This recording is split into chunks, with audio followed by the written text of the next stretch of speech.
Welcome to the latest episode of 5 on the Floor in the 5 Reasons Sports Network. Thanks for joining us on your favorite podcast app on Apple Podcasts, on Android, Spotify, or the 5 Reasons YouTube channel. Make sure you subscribe to Off the Floor. That's our Discord server.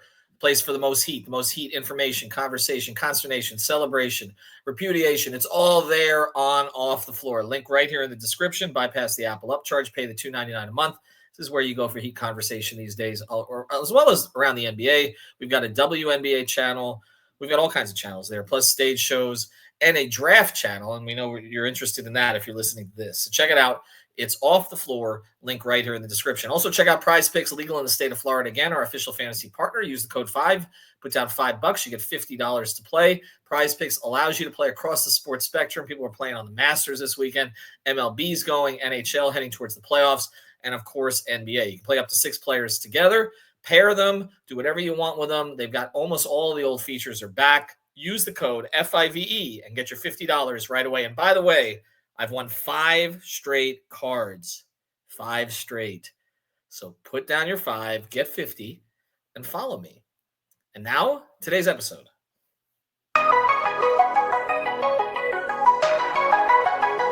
Mercy. Luxurious. Heat Nation. Yeah. Mercy and Lago. Down to Biscayne. Yeah. 5 on the floor. Ride for my dogs. Where here's the thing. You can check the score. Hustle hard, couple scars. Wearing bubble frogs. Down to Biscayne. Kept the floor playing. Got it all band. Y'all seen the block. Stop with one hand. And Pat we trust. It's power have the guts. We're here to bring the heat. Y'all can hang it up. Welcome to 5 on the Floor, a daily insider show on the Miami Heat and the NBA, featuring Ethan Skolnick, Greg Sylvander, Alex Toledo, Brady Hawk, and others from the 5 Reasons Sports Network. Also, make sure to subscribe to Off the Floor for the most heat anywhere.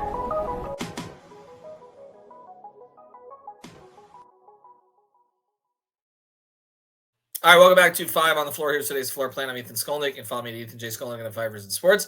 I get Alex Toledo. You can follow him at Tropical Blanket. We will have a full preview of the Heat Bulls play-in. We're going to rope Brady in for that one. We'll do that prior to Wednesday night's game. The Heat will be playing the play-in game, the 9-10 game. First time they've got to go on the road to start the play-in, although they're in the play-in for the 3rd straight year, trying to knock the Bulls out of the playoffs for the 3rd straight year. Different Bulls players are the leaders now, including Josh Giddey, who had one of the most ridiculous triple-doubles you've ever seen against the Bulls in the last game. And, of course, Giddey has averaged 26 points against the Heat in 3 games this season. So no DeRozan, no Levine. It's about Josh Giddey and Kobe White now, and Matas Puzelis. We'll talk about that going into Wednesday night. That game is at 7:30 Eastern. 7:30 Eastern. Actually, it's on ESPN. They've already announced that Mike Breen, Richard Jefferson, and Doris Burke will be on the call. We'll be on playback.tv/5RSN. If the Heat lose, the season is over. If the Heat win, they'll go to either Orlando or Atlanta on Friday night for the second play-in game. Those teams play on Tuesday. All right, let's get to the aftermath of the big Heat trade this season and kind of where it left the two teams. And I know people say we talk about this too much, but it's still relevant because the Heat are holding on to this draft pick from Golden State. And so we're going to go through all the parameters. Barry Jackson's done a great job of outlining it on Twitter. I know it's confusing for some, but it's a little more clear now than it was prior to the last day of the season. The Warriors lost to the Clippers in overtime. Clippers one of the hottest teams in the league right now, actually kind of my dark horse to get to the finals if Kawhi stays healthy and Harden doesn't shoot when it matters. But they're the 5 seed in the West. Golden State slipped to the 7 seed in the West. So they're playing a play-in game, hosting a play-in game against Memphis, against Morant and Jaren Jackson Jr. and Desmond Bane. They're hosting that this week. So we're going to get into the ramifications here. Let's start with the Heat pick, and then I really want to focus on the Golden State pick. So Alex, on the Heat pick, it's pretty clear. There's no real confusion. Right now, the Heat, with their own draft pick, are in the 11 slot. And if they make the playoffs, so in other words, if they win these 2 play-in games, they lose that pick. Okay? That pick goes to to Oklahoma City. So they're in the 11 slot right now. They still have a chance, if they miss the playoffs, to move up they have like a 2% chance to get into the top 4. Okay, so that's Cooper Flagg, the Rutgers guys that everybody's talking about, Dylan Harper, etc. They've got a 2% chance. So we're not expecting that. The Heat have never moved up in the lottery. They don't have a particularly good chance to do it right now. But as of right now, again, if they miss the playoffs, right now they're in the 11th slot. Now that could slide down because one of these other teams that's in the lottery, one of these other play-in teams that loses that's in the lottery could move up potentially. Again, they don't have great odds either, and that would bump the Heat and the other teams back down. But for right now, the most likely scenario, just to be clear, if the Heat miss the playoffs, they lose one of these next 2 games, is that they will be in the 11th spot. Alex, is that an outcome? And we've talked about this ad nauseum now, whether or not you'd rather make the playoffs, take a shot at Cleveland, okay? By the way, the Heat have a better net rating this year than they did in the year they went to the finals, which is crazy. Hilarious. They were a negative 0.3 the year they went all the way to the finals. I'm talking about the year they played Denver. And this year they were a plus 0.4, which means they probably should have been 41 and 41 or 42 and 40. And they were 37 and 45, which actually suggests this was not Spo's best season because typically he will maximize the team and get more out of the team than the net rating suggests. But this year they blew so many games late, and then they had some blowouts of their own of other teams in that 6-game winning streak, and then the one they had the other night in the game that didn't really matter, that it kind of twisted the net rating, but 0.4 positive. So if you want to hold on to something, hold on to the fact this team had a better net rating than the team that Jimmy dragged to the finals. I wonder what that number was before the 6-game win streak, before what you point out there when they started winning games. It was under like 1.5 at that point, and then it was below 1.5. Yeah, something like that, and then it climbed. No, they never were that low this year because it never really bottomed out because they had all those close games they lost. Yeah. And they did have some blowout wins, but the game against New Orleans where they scored 153 and allowed 104, that pushed them over the flat line. So even the 1-point loss to Washington didn't ruin it. So there you are with that. Okay. If you want to hold on to something, this team had a better net rating. So they're going all the way to the finals. Run it back. Run it back. God, that's 3 words nobody wants to hear. Just change it back. So Alex, are you okay with that outcome? Like, which outcome do you prefer right now? Just on the Heat's end, and then we'll get into whether the Golden State part of this affects your opinion of that, because they may end up with a pick anyway. It's so funny, and I know you mentioned this on one of the other shows. That my opinion is very much like I'm very much playing into the character, where I'm kind of going back and forth. Like I originally was very much into the idea of like, yeah, let's just. The Heat should just keep their pick this year, add the young talent. They could use young talent, like get somebody in the top 10 that you like, take a swing. They're never in this, they never get this opportunity, but it's just, and I would still, you know what I mean? I think that would still be cool, right?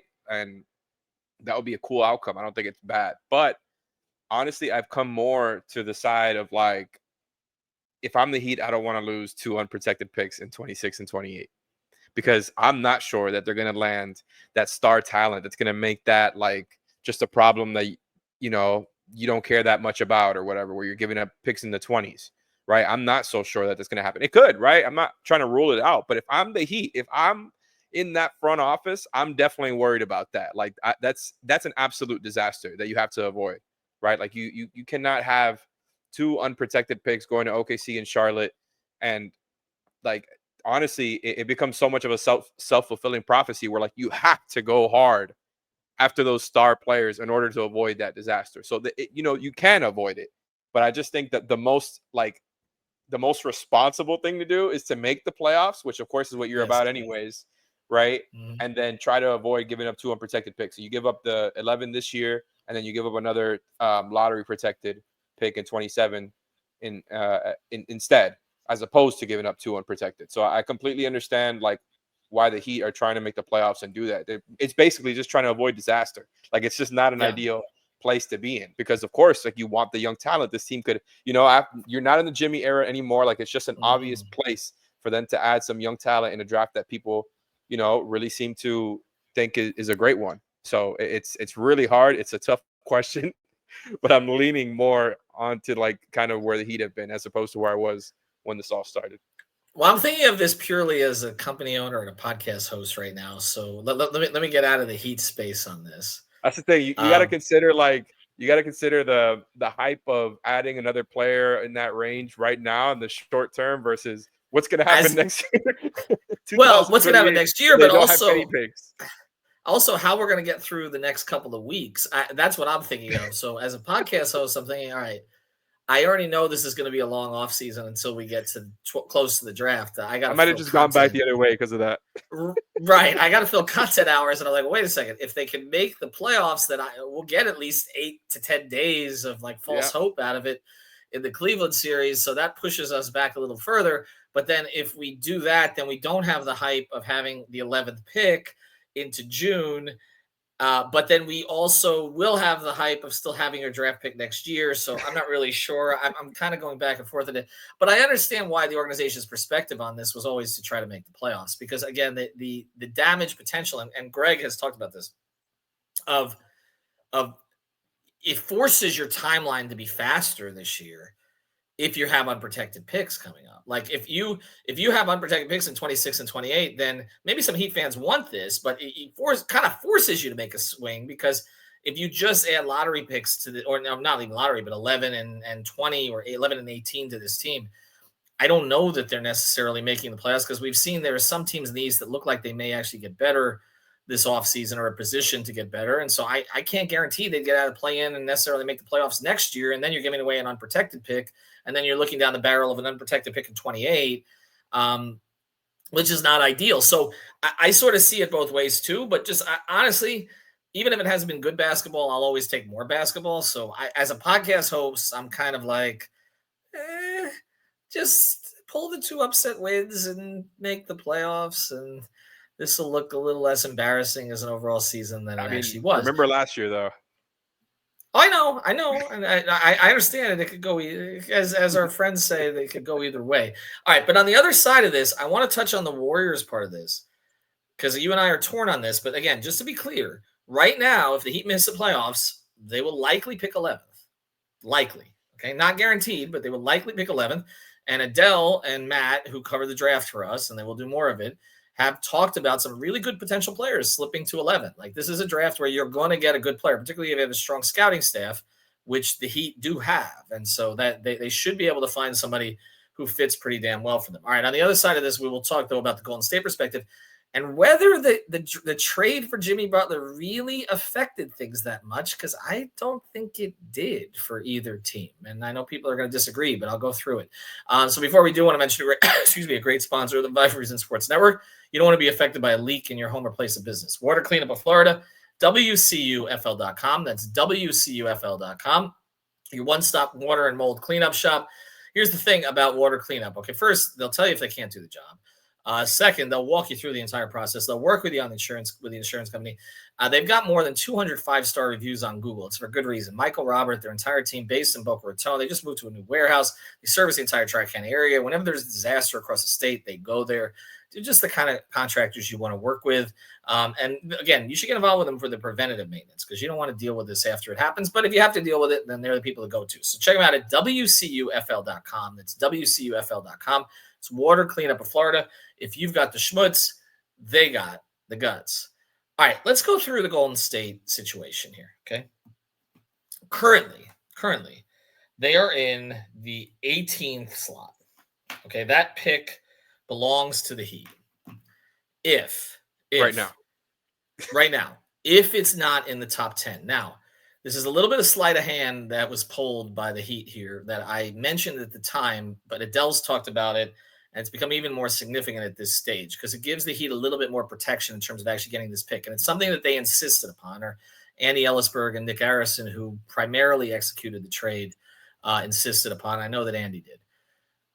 It's top 10 protected. It's not top 14 protected. It's top 10 protected. Now, Golden State was trying to slip the Heat this later pick that was going to come from Cleveland. The Heat insisted on the Warriors pick, and they insisted on it being top 10 protected. That could potentially matter, okay? Not likely to matter, but it could potentially matter. And as of right now, the Warriors are in, as I mentioned, that's the 18th slot. Now, Barry keeps reporting that pick could slip to 20. We haven't really figured out how, I guess, in our cursory look at this. It definitely could slip to 19 if Memphis, which is in the play-in, was to somehow win the lottery. But again, the likelihood they lose out and then win the lottery.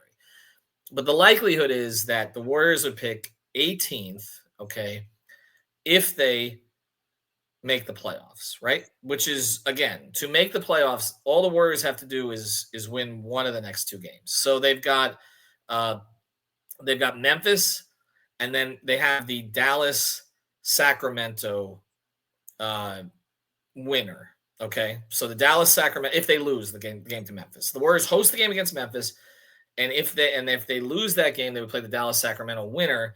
And if they lose out, then they make the playoffs. And then the only way that the pick wouldn't convey is if the Warriors then won a top 4 spot in the lottery. So I'm going through a lot of gymnastics to basically say the Heat are likely to get that pick, right? I mean, they're likely to get that pick, right? That's a fair way to put this. No doubt.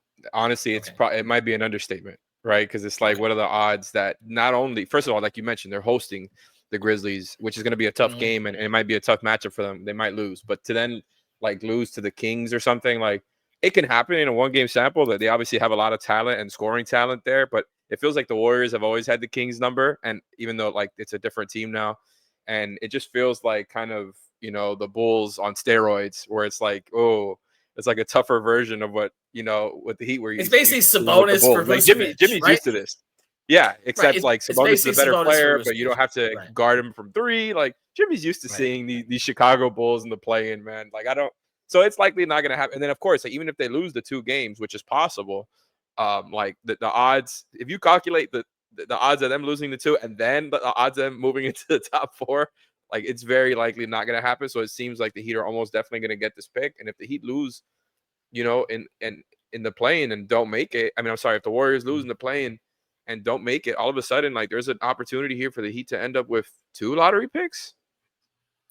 The Heat could end up with 14, I think, right? I mean, that's potential. I feel, so they could end, and again, that I think in some ways impacts my thinking about the Heat's own pick, which is why I'm not because the fact that the Heat are going to get this pick, and it's going to be in the top 20 at the very least. Okay, so we look when they went, and we'll talk about the Jimmy thing in a second. But when they were on fire after getting Jimmy, it looked like the Warriors could finish as high as 4th in the West, and they were. And that Harrison Barnes, it's so funny because the Heat tried to acquire Harrison Barnes this past offseason, and he actually helped the Heat. He played 82 games this year, by the way. He actually helped the Heat more with what he did for the Spurs. And I asked Harrison when he was down here with the Spurs, I said, you know the Heat were trying to get him? And he's like, well, a lot of teams were trying to get me. And then he smiled.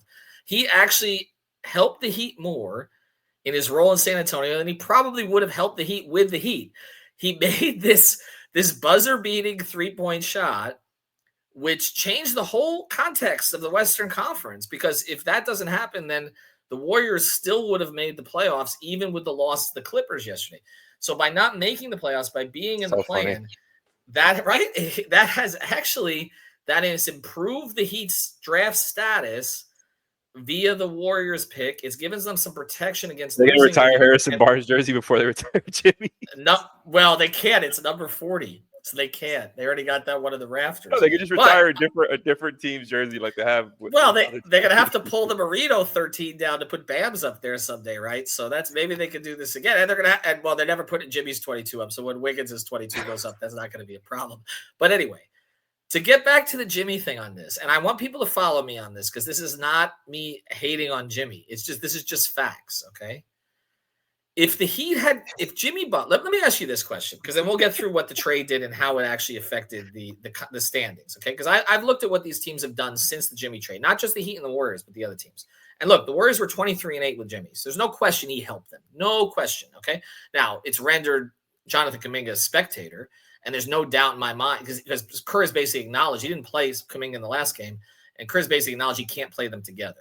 Okay, so Kuminga, who they may have made an investment in, they're not going to make an investment in. It's no doubt in my mind they would have rather have traded Kuminga than Wiggins, because Wiggins could have played with Jimmy, has before, and that would have fit better. Okay, but beyond all that, If you look, let me ask you this question. You say it's a tough question. If Jimmy Butler has a good season for the Heat, never forces a trade, what was the highest that the Heat with this roster, with the roster they had with Jimmy, before adding Davion Mitchell, Wiggins, Kyle Anderson, with this roster, with Hawkins and Rozier's struggles, which we've documented the whole year, okay, Tyler's breakout, Bam's inconsistency early in the year, and then his improvement later in the year, where do you think the Heat would have finished in the East as the East went? Do you think it would have been, what would have been the highest? Fifth? You think they could have finished ahead of maybe Milwaukee or Indiana and Detroit? Because I'm looking at their win totals. Yeah. The Pacers ended up with 50. Do you really think the Heat were a 50-win team if they'd kept Jimmy? No. I don't. Okay. No, I think the absolute best case scenario is what you said, fifth, Milwaukee. You know, they ended up with 48 wins. Even then, that's kind of generous. So I think in reality, the best case, the more, I think, realistic best case scenario, just from what we saw, was ending up sixth, which is where Detroit ended up with 44 wins. I think the Heat could have eclipsed that or gotten around there. And of course, the Heat lost to Detroit, many times along the way. Jimmy's best last out game as a Heat player, and also with Hero scoring 40 in another game, and with Bam having an elite game. They lost all three of those games, one of which Spo gave away a timeout they didn't have. I'm dubious. I'm dubious on the fact that they would have finished sixth, but I think that's the highest. I think they would have finished seventh. Okay, they were an above average, slightly above average team just by record. Before all the Jimmy stuff started, which was I think January 1st. Actually, it's so funny that it started. I think January 1st was the Pelicans game, which is where it all really like. Okay, why is Jimmy playing like that? Indiana on the 3rd. So I had looked at their record before January 1st, and then I had to look it up again, but it was positive because I'm like, January 1st is really the turning point. It's funny enough, the first day of the year. And then I mistakenly said when Jimmy came back, well, now it's time for them to go on a run, and all he did was run out of town. All right. So we're adding that to your resume there. Time to go on a run. Okay. They're gonna get motivated playoff Jimmy. All right. So best case scenario. Oh god. 6, likely 7th. Can we agree on that?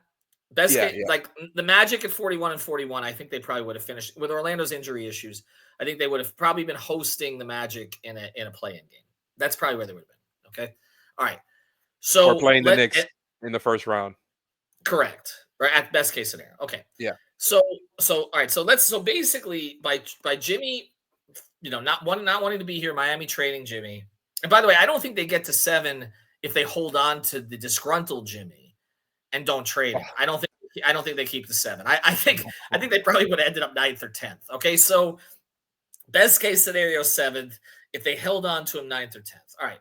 So really what trading Jimmy cost them this year, 2 or 3 spots, right? Still in the play-in, 2 or 3 spots. Is that fair? Can we agree on that before we go to Golden State? It sounds about right, especially when you consider just last year, the year before, like it's just where they've been. And like, yeah, there's a scenario like, we were all talking about that before the season started. Like that's what the season is all about, is escaping the play-in for the 3rd year in a row. So I think it was in the cards, but it wasn't necessarily like, a likely outcome. It was just one of those things where like things got to go well enough. But I think they could have gotten to like 45 wins ahead of the Pistons. And like we said, like, if they would have won a couple of those Pistons games. But I think you're right. Right. Okay. Now let's look at Golden State. Golden State was 23-8 after they got Jimmy. Mm-hmm. All right. Okay. They ended up finishing tied with the Grizzlies for 7. With the way that the Warriors were playing before they got Jimmy, which was basically a 500 team, it's fair to say they would have finished behind Memphis. So you can drop them from 7 to 8. Okay. I don't think it's a guarantee they would have finished behind the Kings. The Kings ended up 40 and 42. It's about where the Warriors were. They would have been in a battle with the Kings for the 8th seed. Because if you look at the other teams below them and what happened to those 2 other teams, the 2 other teams imploded. The Mavericks imploded, right? Because they traded a franchise player and Luka, because they also traded Grimes. And the Suns, I mean, they just fired their coach today. I don't know how a team with Durant and Booker wins 36 games. I just don't. I know the rest of the roster is a mess, but man, and there's some stuff that's going to come out on Bud apparently that's not real positive. They're not 3 coaches. Booker's had 7 coaches now, 7 or 8 coaches. So I don't think the Warriors were finishing below the Mavericks or Suns anyway. If they keep Wiggins and they keep Kyle Anderson, I don't think that because Davion came from Toronto. I don't think they're finishing below them anyway. I think honestly, the most you could argue is that Jimmy Butler boosted them 2 spots from 9 to 7. Is that fair? They probably would have been 9. That also sounds about right. I think you're right there. Okay. So in that context, for this season, the Warriors make a trade. They trade Wiggins, who was beloved there. They trade a pick now, which could be as high as 14, but it's going to be around 18. Kyle Anderson, they were willing to move off that money. They trade that to move up 2 spots. They now have a $61 million per year commitment to Jimmy Butler for 2 years, when we know that it never goes as well as the honeymoon stage going forward. He's going to be 36 next year. And now they've rendered Kuminga even less of an asset than he was before. Was this trade worth it for the Warriors? Where do they have to win 2 playoff series for this trade to be worth it? I think it's tough, honestly, to judge it that way, because they acquired him in the middle of the season, like you said, and were kind of more or less a 500 team before that. So it doesn't feel like a representative sample of who they are. And look, I completely understand what you're saying here. Like when you just look at the seeding of it, but it's just hard to really buy into it too much, because the West is it's such a bloodbath, man. The competition is just so stiff. Whereas like the East, like you've got teams like the Heat and other teams just making the play-in by default, right? Where teams in the West are like, you got the Suns with 3 all-star level players and whatever. We could talk about Bradley Beal, and he's probably not that guy anymore, whatever. Like a team with a whole lot of talent and 2 top-level guys not even making the play-in, right? Like I just think it's a little bit – it's not apples to apples here, right? The East and the West, just as it's always been, there's a pretty big difference. And then I think when you look at, them winning 23 of 31 after acquiring Jimmy, whereas, so they won 8 more. I mean, I'm sorry, they only lost 8 times since acquiring Jimmy, whereas the Heat lost 8 more times than they won since acquiring Jimmy. I think the paths are going to very much diverge next season when you get like a full sample, when you get a full. But are you sure about that? Let me challenge you on that, because I get it. If you say, well, you're going to give a full sample size of 23 and 8, you say 23 and 8, that's like a 55, that's better than 55 win team. It's like a 60 win team. Okay. I mean, they're not going to be that 3 good. best. Well, this is my point. Their 3 best players are in their late 30s. Yeah, well, I agree. So we're talking about sustaining that for an entire season, like, because their most promising young player has now been basically rendered useless to them. Like Kuminga does not fit with. Well, it seems like they're going to be headed for some sort of, they're going to probably try to put him on the trade block this summer and try to see if they can, maybe package him with another player or 2 and get back a couple other rotation players. Like, since they're a team that has a short window now, it probably makes it easier for them to make some of those decisions, whereas before they were kind of in the middle and not a very good team. So I think, like, you're right, the window is shorter. There's a lot of pressure on them to not only, make some noise at the very least this season, but to win and go far very soon. But honestly, like, if I was a Warriors fan before that, like, yeah, I think it was kind of like aimless. And from what you hear, like from what Draymond and Steph have said, it seems like, they were very much like, it kind of put a battery in their back. This whole thing where like, okay, the window is alive again.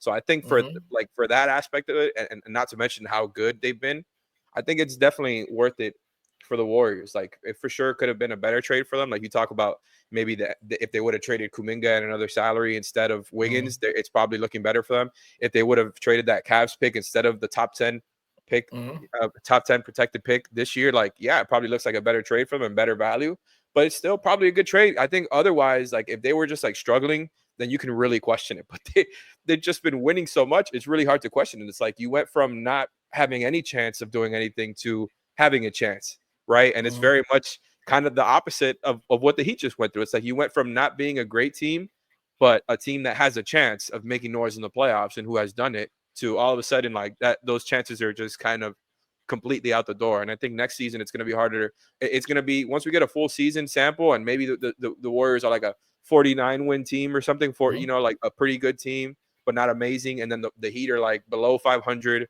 And again, like they finished with 37 wins despite being an above average team, like 3 games above 500 or whatever it was before the Jimmy stuff happened, right? Like with a full season. Yeah. I don't know. I think that the difference there might be about, 12, 15 wins.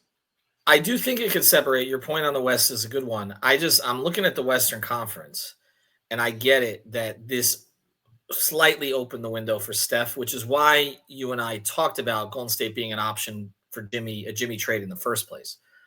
But I'm looking at OKC, okay, and I'm looking at Houston's young talent, which they can flip. Okay, they've got so many young players they can put in a trade, and they already were the 2 seed this year. And then, and look, the Clippers obviously found life this year. Zubac was tremendous. And now, whether again you're going to get a healthy Kawhi, we don't even know if we're going to get a healthy Kawhi next week, but he looked pretty damn good against Golden State. But then the other thing is, then you look at, the Lakers have Luka now, and they've got an offseason to fill with that. They're not ever getting to a finals. I just don't see it. So I understand the other option is just not doing anything. No, I get it. And they were going hard after a star regardless, They were, and I get it that Jimmy was a good fit with Curry, and Jimmy kind of got what he wanted, which is that he doesn't have to shoot and he can still be effective. Like he's averaging fewer shots per game than he did when he was tanking it on the Heat, but he's getting the line 11 times, 13 times, 15 times, and he's playing team ball in other ways. They have no complaints about Jimmy Golden State fans. Right. Well, I wouldn't say I shouldn't say they don't have any complaints. There are some that are like, why is he passing out when he's got an open layup? But that you kind of live with. I'm not going to argue that he's been bad in Golden State. He hasn't been. But I'm saying that for all of the talk of this, the effect on Golden State and what it actually is led to, which is a 2-game jump in the two spot jump in the standings, basically. And they're still heavy underdogs to go anywhere. And I think they may lose to Memphis. And not guaranteed at all to be out of the play-in next year. No, they're not. And I think they're going to be stuck with a second play-in game this year. I think they're going to lose to Memphis. I don't like that matchup for them. And then I think, I don't like it at all. And I think Ja is problematic for the Warriors perimeter defense. I think it's so funny that it's the Grizzlies too. That was like the other team that kept trying to get in there for Jimmy, right? And ultimately didn't want to extend him. And so Jimmy's camp kept like pushing them off. Like and the Heat had offers from Memphis. But I think this is going to come down to them having to beat, like you said, Bulls West. Him, Jimmy having to beat DeRozan and Levine again, although he have Steph by his side this time. You see Sabonis on the other side. But I guess to close this, okay, on the other side of this, I think if you're the Heat and you're looking at what the damage was actually done to your positioning this year, and you ended up getting Wiggins, who has to stay healthier, okay, but could be a core piece for you going forward. And the Davion Mitchell part is just, they found a guy who can be here a very long time.